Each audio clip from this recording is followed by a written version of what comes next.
8వ పని చేయబోతున్నా. ఇవాళ కరెంటు పరిస్థితి ఎలా ఉంది అని అంటే, ఇంటికి వెళ్ళి స్విచ్ ఆన్ చేస్తే కరెంటు ఉంటుందో లేదో కూడా తెలియని పరిస్థితి, ఎన్ని గంటలు కరెంటు కట్టో అర్థం కాని పరిస్థితి. ఇంకా ఎండాకాలం రాకముందే ఇవాళ కూడా గ్రామాలలో 6 గంటల పాటు 8 గంటల పాటు కరెంటు కట్టులు ఇవాళ కూడా వీస్తూ ఉన్నాయి. ఇవాళ రైతన్న పరిస్థితి ఎలా ఉంది అని అంటే, పొలానికి వెళ్తే కరెంటు ఎప్పుడు ఇస్తారో ఎప్పుడు ఇవ్వరో కూడా తెలియదు. కరెంట్ ఏమో పేరుకేమో 7 గంటలు ఇస్తామంటారు, కానీ ఇచ్చేదేమో తీరా చూస్తే 4-5 గంటలే.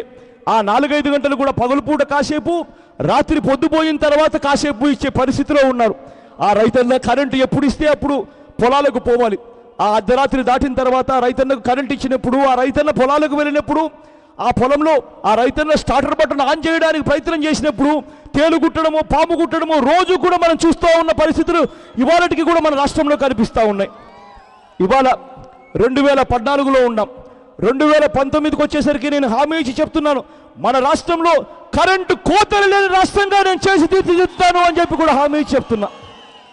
అంతేకాదు రైతన్నకు 7 గంటల పాటు కరెంటు పగటిపూట ఇస్తాను అని చెప్పి కూడా హామీ ఇచ్చి కూడా చెప్తున్నా. ఫ్యాన్ గుర్తుకు ఓటేయండి, దుమ్ము దులపండి.